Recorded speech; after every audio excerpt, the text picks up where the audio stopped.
ain't no secret. Should do Eddie Kane Jr. Like, share, subscribe. If you subscribe to me, leave a comment down the video so I can sub back to you. Deuce. Ain't no secret. It should do Eddie Kane Jr. Like, share, subscribe. If you subscribe to me, leave a comment down the post. I'ma sub back to you. Welcome back. You know where you at. It's EKJOnSports. So man, you know we about to tackle Brian Ferentz's contract situation and his progress towards his point total that he needs. You know what I'm saying? And also another stipulations contract is 7 wins needed. So, and we're gonna dive into the Iowa at Happy Valley matchup this weekend. Let you know how I see that happening. So boom. So Brian Ferentz, he's in the black right now as far as the points go. Brian Ferentz, they are plus 10 points. So it averages out to like 25 points per game that's needed. And he'll need at least 25 points by the end of the season. Also with 7 wins to stay employed with University of Iowa Hawkeyes. You know what I'm saying? So, it's like this. Brian Ferentz, at the end of the game, with the game fully in hand, Iowa went for a late score. You know what I'm saying? Everybody was speculating that that was about his point stipulation in his contract, and he's trying to run up the score or whatnot. But me, I don't think so. You know what I'm saying?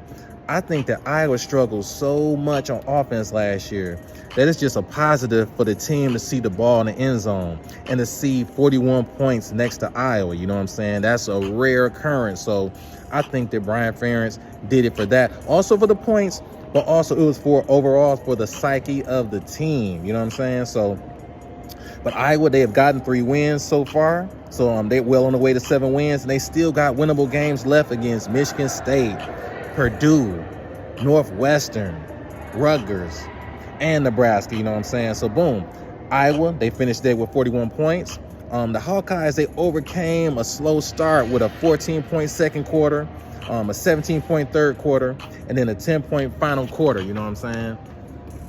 The Hawkeyes, they work with favorable position most of the night. That's due to their special teams play and their defense. You know what I'm saying? That's the added bonus of Brian Ferentz's contract situation.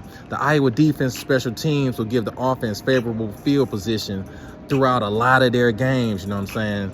So past weekend marked the first time this season that the Iowa offense went over 300 yards.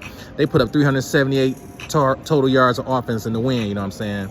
Cade McNamara, transfer quarterback from Michigan. He's still a work in progress. You know what I'm saying? He has a 53.5% completion percentage with 4 touchdowns, but also got 3 picks. It's going to take some time for Cade, considering he was injured and out for his last season in Ann Arbor. You know what I'm saying? Also a transfer from Ann Arbor with Cade McNamara is Eric All, a tight end. And when a quarterback is struggling, who is the quarterback's best friend? It's the tight end. You know what I'm saying? So Eric All, right now, he has 7 receptions for 81 yards and a touchdown. And Luke Lachey, that's his favorite target right now. Luke Lachey has the most receptions on the team. Luke Lachey has 10 receptions for 131 yards. No touchdowns as of yet. You know what I'm saying? For a 13.1 average per completion. So Cade, he's getting the ball to his tight ends. He has to work in his wide receivers a little more. I think that was like one of the weak spots on the team was wide receiver play. So, but he's getting to his tight ends, and Cade, even more so than numbers, Cade is valuable with leadership. Cade is a great leader. So I see that also as an added value for Iowa. And he's going to get better as the season going along, you know what I'm saying? But getting that running game going against that PSU defense, that's going to be crucial, you know what I'm saying, if they want to have any chance of winning down the Happy Valley. Iowa running back LaShawn Williams, he's averaging 8.6 yards per rush. And Jazion Patterson, he's averaging 5 yards per rush. So they're going to be key for giving McNamara more time in the pocket and help with the play action game. If Iowa doesn't have any running game, then Penn State can just pin their ears back and just smother Cade, and it's going to be a long day. But if Iowa can get some running game going, they're going to give Cade some time, because the D-line, that D-line's going to have to wait. They're going to have to try to stop the run first and then rush the quarterback, you know what I'm saying? So, and the Iowa defense, they're going to have their hands full with a Penn State attack that's hitting the ground running with his new quarterback, former 5-star Drew Aller. Aller has gotten great pass protection from his O-line. He has only been sacked twice in 3 games. PSU has 3 running backs averaging at least 5 yards per rush, led by one of the best running back duos in the nation in Katron Allen and Nicholas Singleton. The Penn State defense is full of athletes, you know what I'm saying, led by Abdul Carter and Chop Robinson. The PSU defense has forced 5 picks, 2 fumbles, and has 10 sacks.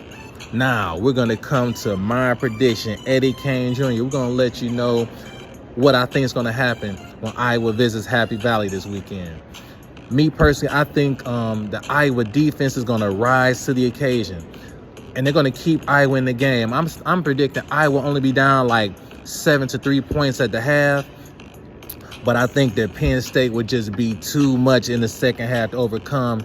And with it being a whiteout, those whiteout games are tough to beat at Happy Valley. That atmosphere is electric. It's going to be rowdy. Those fans going to be going crazy.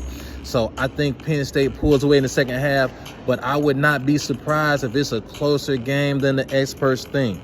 So for me, I see Penn State pulling this game out late, and I see Penn State winning, holding serve at home.